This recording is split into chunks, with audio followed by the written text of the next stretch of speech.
పట్టణంలో నివసిస్తున్నాము, కానీ ఏదో గ్రామానికి చెందిన వాళ్ళము. ఆ గ్రామం యొక్క సమగ్ర వికాసం కొరకు ఏం చేయగలుగుతా? సేంద్రీయ వ్యవసాయానికి సంబంధించిన విషయాలు చేయగలుగుతాం.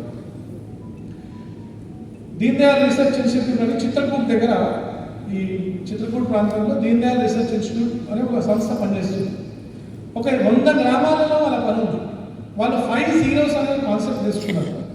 గ్రామంలో ఎవరు కూడా zero unemployment, zero illiteracy, zero bad habits, zero unemployment వచ్చేసి ఇల్ హెల్త్, ఇట్లా హాస్పిటలైజేషన్ లేకుండా ఎవరు చనిపోకూడదు, వైద్యం లేకుండా, విద్యా వ్యవస్థ అందలేదతనికి విద్య అందలేదనే విషయం ఎవరికి ఉండకూడదు, ఆర్థిక స్థితిలో బీదరికంగా వెళ్ళినా కానీ ఎవరు ఆదుకునే స్థితిలో లేరు, ఆ స్థితిలో ఎవరు రాకూడదు, జీరో లిటిగేషన్, ఆ ఊరు నుంచి బయటికి వెళ్ళి కోర్టుని ఆశ్రయించే వాళ్ళు ఎవరు లేరు, లిటిగేషన్ అంతా గ్రామంలోనే రిజాల్వ్ అయిపోతుంది. ఆ స్థితిలో ఆ 5 Zeros అనే కాన్సెప్ట్ ప్రారంభించారు అక్కడ చిత్తకూట్లో. ఒక మన దేశ ప్రచారకుడే నానాజీ దేశ్ముఖ్ గారని వాళ్ళ ఇనిషియేటివ్ తీసుకున్నారు. ఇవాళ చాలా పెద్ద ఎత్తున యాక్టివిటీ ఉంది.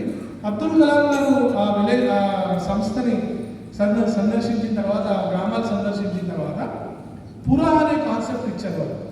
అంటే ఈ విలేజెస్లో కూడా urban amenities in rural areas, దాని కొరకు ఎలా ప్రయత్నం చేయాలనేది అబ్దుల్ కలాం గారు చెప్పారు. సో గ్రామం యొక్క వికాసము, గ్రామ వికాసం ఏంటంటే సిటీస్కి టౌన్స్కి మైగ్రేషన్ అనేది తగ్గుతుంది. ఒక ఊర్లో ఆదరణ లేదు, అక్కడ వ్యవస్థ లేదు, అక్కడ సరిగ్గా లేదు, కాబట్టి అతను మండల హెడ్ క్వార్టర్స్కి టౌన్స్కి వస్తున్నాడు. టౌన్స్లో ఎట్లా జీవిస్తున్నాడు? స్లమ్స్లో జీవిస్తున్నాడు. కాబట్టి క్వాలిటీ ఆఫ్ లైఫ్ అక్కడ బాగుంది, ఇక్కడ బాగుందా?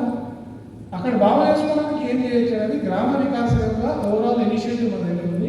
దాంట్లో మీకు ఇంట్రెస్ట్ ఉన్న వాళ్ళు దాంతో జోడించచ్చు, మీరు అసోసియేట్ కావచ్చు.